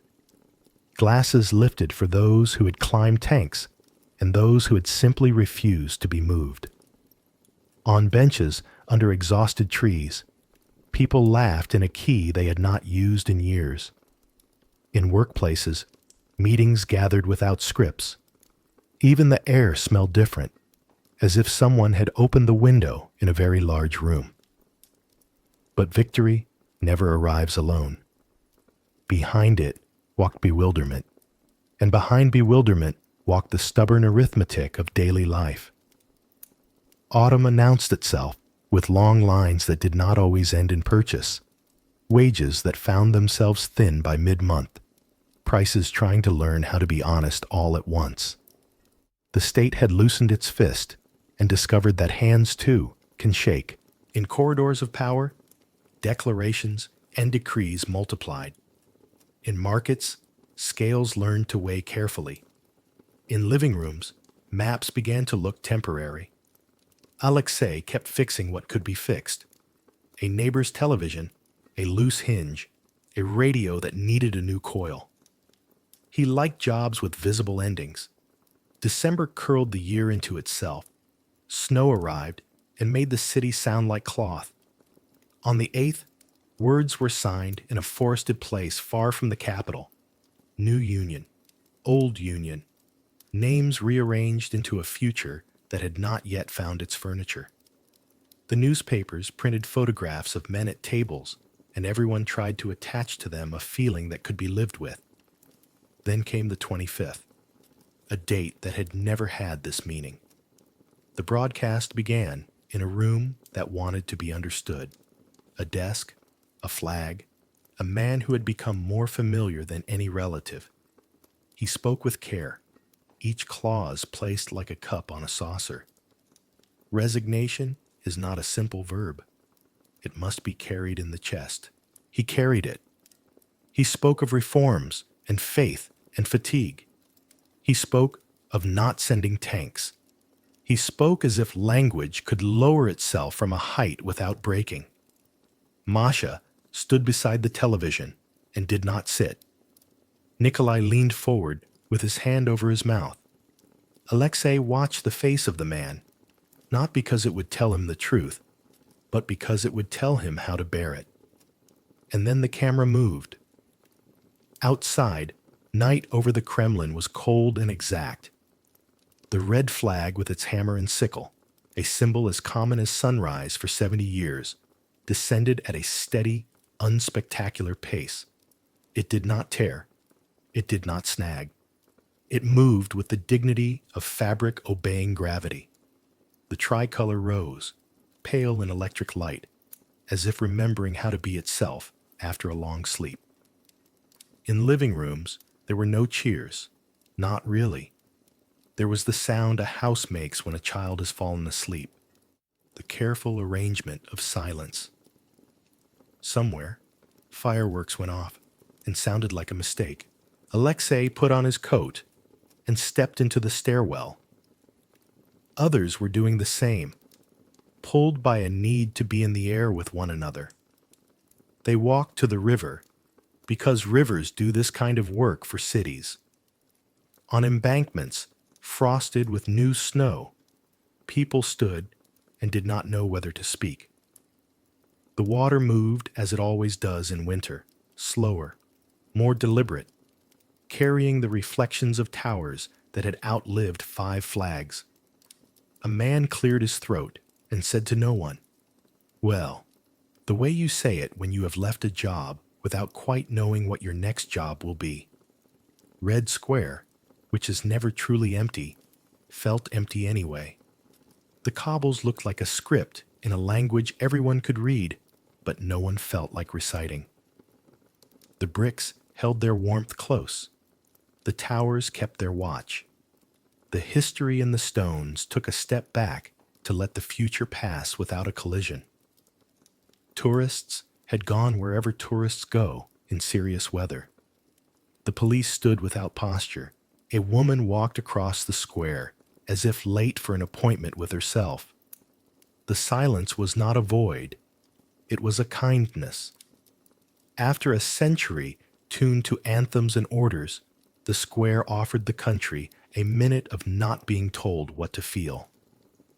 He thought of his grandfather's hands, knotted and steady, and of the machine that had run well when tended, of his mother's library and the way she placed books into people's futures, of his father's limp, which foretold the weather more accurately than the forecast. He thought of the boys who had not come home from mountains far away, of the 3 young men whose names stood now like small monuments in his mind, of the soldier on the tank trying not to be young and failing, bless him. He thought of the scarf he still wore because it had once been his mother's, of the lighter he kept in a drawer because it had once been his. He thought, most of all, of tomorrow's ordinary work, tightening a hinge, coaxing a picture to sharpen, boiling water for tea. When he returned, the television had become a polite guest, speaking softly from the corner. The room smelled of wool and heat and the faint sweetness of the last jam. Masha, who had mastered the art of staying awake for history, now allowed her body to trust the chair. Nikolai poured a little more tea and watched the steam say things wiser than most commentators. They did not toast. They did not mourn. They waited a few seconds longer than made sense, and then did the simple things. Turned off lamps, set cups in the sink, pulled curtains together with the care you use when you believe the night deserves gentleness. Outside, snow worked on the city in small plats, softening edges, covering yesterday's footprints so that morning could make its own. In the Kremlin, a flag new to the pole learned the wind's grammar. On Red Square, the silence held until it did not need to be held. The last hours of the year ticked in elevators and on kitchen clocks. The country, unnamed and renamed, leaned into its first true winter evening without the old anthem. It did not feel like victory, and did not feel like defeat. It felt like the truth after a very long speech. And in that truth was the first comfort, the knowledge that even the largest stories end, and that the city, like the river, like a heart patient from long labor, will keep moving, steadily now, almost quietly, into whatever comes next. Empires are not born like stars, in explosions, but like habits. One day, the future is a rumor. The next, it is an address. And by the time you notice the scaffolding, the walls already carry the weight of belief. They begin as stories told with a straight back, about justice, bread, dignity, speed. And then those stories become calendars and plans, uniforms and alphabets, songs and stones. And when empires die, they do not always choose theatrics. Sometimes they end like a long meeting that finally adjourns, with papers gathered and chairs pushed in, and everyone stepping into the hall a little surprised by the quiet. The Soviet century is easier to understand if we imagine it as a kind of weather that settled over a sixth of the earth, bright at times, bitter at others, obeying rules that were both natural and invented. It condensed out of turbulence, war, famine, collapse. It promised warm fronts of equality and rain for fields that had known too much sky. It delivered lightning, industrious, astonishing, across factories, laboratories, schools. It also delivered long winters, years when speech shrank to survive, when fear learned many costumes, when rivers of people were sent to build cities of wood and wire in places where even maps felt fragile. Then, after the heat of war and the pale sun of Reconstruction, after hopes attached to rockets and kitchens alike, the pressure changed. The great system lightened, thinned, and lifted. Left behind were puddles and ice, new seeds and old debris, and a sky that looked ordinary again. What remains after such weather? More than triumphs or indictments can hold. In concert halls, music that outlived its censors. On shelves, novels that learned to say two things at once. In schools, a stubborn respect for mathematics, for the honest miracle of a proof. Chessboards and kitchens, where queens moved with the poise of ballet, and pawns learned the value of patience. Films that smuggled tenderness past committees. A deep apprenticeship in endurance. How to make soup when the store has changed its mind. How to laugh with neighbors when the elevator stops between floors. How to argue softly at midnight over tea until the country, in miniature, the apartment, finds its own constitution for the week. Science remains, too, like a constellation that does not depend on any single flag. In hospitals, vaccines, in textbooks, maps of the atom. In museums, a charred bell of a re-entered capsule, and the smile of a young pilot who circled the planet and made even cynics look up for a moment and feel taller.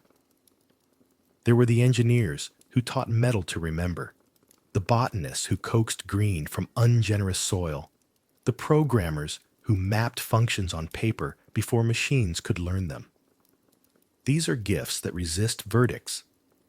They belong less to a system than to the human insistence that difficulties are invitations. There are other remains that weigh differently. Archives filled with names, birthdays, sentences, releases, silences. Photographs that sit like stones in drawers. The ones that everyone knows, but no one puts on the wall. Towns where the train slowed, but did not stop.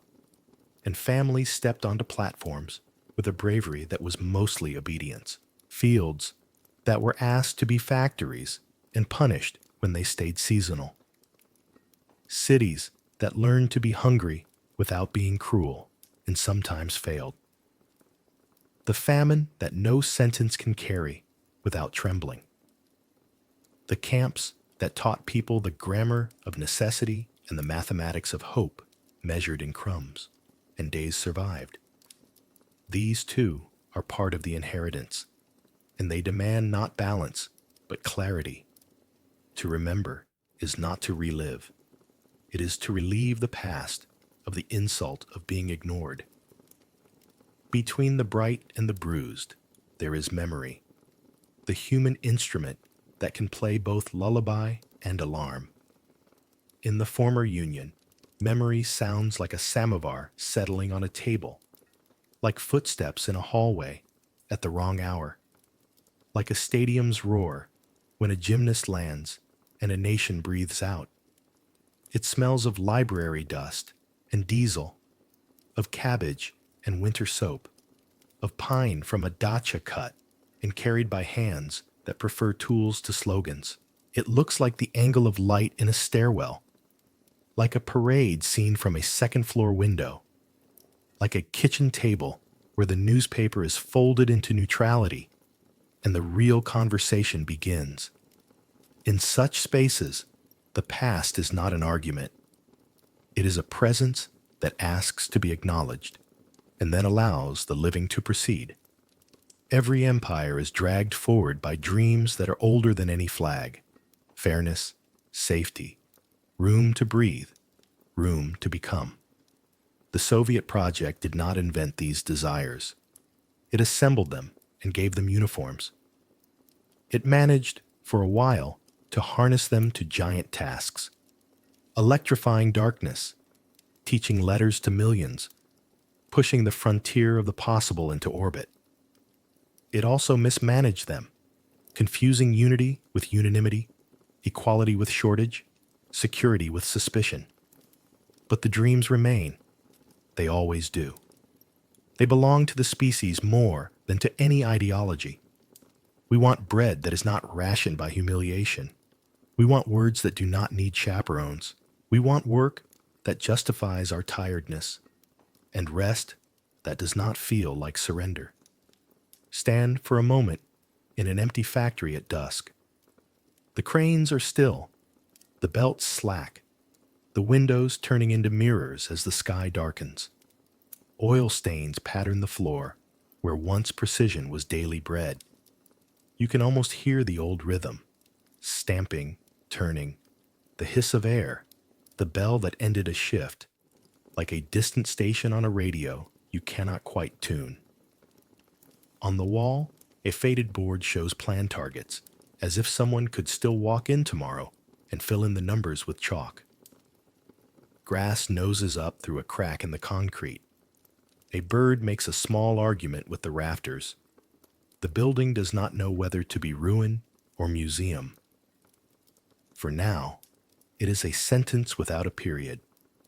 Then step into a library after closing. The air is warm with paper and patience. On the table, a stack of books about cosmonautics, their diagrams neat as prayers. Nearby, poems whose metaphors learn to wear plain coats to pass through checkpoints. A child's primer, corners rounded by use, a manual on machine repair, with margins full of someone's handwriting. A censored novel now unbound and reprinted so many times the cover art changes with every decade. The librarian's chair is pushed in, as if the day were paused rather than ended. This is another factory, a quieter one. Its product is continuity. Listen on a playground when the light is long. Children shout rules to games that do not require empires, only fairness and a good jump. Their voices climb and fall, braid and unwrap, make treaties, break them, forgive. None of them has learned the old anthem. Their songs are made of television, parents' jokes, things heard on buses. History is a low hum behind them, like traffic. They will inherit the city's bridges and the habit of lining up and the talent for making celebration out of almost nothing. They will inherit the caution in their grandparents' eyes, softened now into advice. They will also inherit the same ancient desires for justice that is not just a word, for freedom that is not just a flag. And they will try again, as every generation does, to bring those desires into agreement with the possible. If there is a conversation between time and the present, it sounds like this. The eternal asks whether we have learned gentleness, and the present answers that we are still practicing. The eternal asks whether power can be used without forgetting why it was sought, and the present answers that we are still tempted by shortcuts. The eternal asks whether truth can travel safely, and the present answers, sometimes, with doors opened and lamps lit. What the Soviet story contributes to this conversation is not a fixed conclusion, but a vocabulary, the danger of fear that pretends to be order, the strength of communities that assemble in kitchens, the necessity of institutions that can survive both charisma and catastrophe, the dignity of work that does not require applause to matter. We return, finally, to the river. It has seen flags change direction like weather vanes. It has reflected parades and sirens, funerals and first kisses. It has carried logs, ice, laughter from embankments, the ashes of papers that were never meant to be read. It is not impressed by empires. It is impressed by gravity and wind and the moon's patience. On its surface, a night tram crosses a bridge and leaves a stitched path of light that loosens into ripples. Somewhere inside an apartment, a radio murmurs and then clicks off. A window closes. The city agrees to rest, not to forget, but to set down the weight for a while. What did the Union leave behind? Enough to study for a lifetime. Films that understood longing, songs that outlived their authors, scientific instruments that still calibrate truth, a reflex to organize when things fall apart. It left scars too, that family stories trace in careful words. It left a particular talent for irony, the kind that does not poison hope, but protects it against disappointment. It left a caution about drums and a love of quiet competence. It left the image of a human in orbit, waving at a planet that did not yet know how to be peaceful and deciding to wave anyway. Empires end, but the questions that gave them birth keep walking. How should we share what is scarce? How do we keep the strong from confusing themselves with the good? How do we build a future that does not eat its children? The answers will not fit on billboards. They rarely fit in manifestos. They fit in the measured honesty of ledgers, in teachers who let students ask inconvenient questions, in judges whose sleep is untroubled, in planners who remember that plans are promises to strangers, in neighbors who hold the door without being asked. And so the images settle, evening soft, an empty workshop tasting of metal and rain, a shelf of books that survived their censors and their readers and will outlast both, a courtyard where a mother calls a child home and the echo sounds like a friendly ghost, a schoolroom where a new map is pinned to a wall that has met many maps, a kitchen where a kettle begins to sing, and it is the sweetest law anyone obeys. No anthem plays. The night needs no soundtrack. The past sits with its hands folded, patient, and the future, never as far away as we think, pulls a chair closer. Imagine, one last time, waking to a country that has dissolved between dusk and dawn. The streets are the same. The stairwells still smell of dust and soup. The river keeps its winter patience. But the flag that taught mornings how to begin is folded and carried away. The anthem recedes like a tide. Maps in classrooms flicker, then settle into new outlines. A passport turns into a keepsake. What once felt permanent reveals itself as choreography. Banners lowered, seals removed from doors, names returned to older names. An empire does not always collapse. Sometimes it exhales. We stand again by the river, the one that has watched so many uniforms become history. Ice drifts like slow thoughts. Bridges keep their modest vows. Across the water, a city adjusts its collar against the cold and continues. Somewhere, an empty factory remembers its rhythm. Somewhere else, a library lamp burns past, closing over pages that survived their censors and their readers and still ask to be understood. In courtyards, children invent rules for games that require no empire, only fairness and a good jump. Their voices rise and scatter, unaccompanied by the old refrain. In apartments, the small parliament of kitchens adjourns for the night. Cups are rinsed, the last jam returned to the shelf, a radio turned gently to silence. In a drawer, a lighter with a hammered pattern rests. On a windowsill, a stubborn plant keeps its green appointment. Photographs stay face down, or faced up according to the treaty each family has negotiated with memory. The past, invited but not indulged, takes a chair in the corner and behaves. What remains is less a verdict than a landscape. There is the scaffolding of science and skill, engines that once stitched the sky, formulas that still hold, instruments that continue to calibrate truth. There are the scars no language carries lightly. There are the jokes that learn to carry courage in their pockets, and the ordinary kindnesses that made even narrow decades livable. A neighbor fixing a fuse, a teacher turning a map to make the world less far, hands sharing a last orange sliced thin enough for sunshine. And there is the river of human intent running beneath it all, the old wishes that precede and outlast any banner, bread without humiliation, speech without escorts, work worth the tiredness, rest without fear.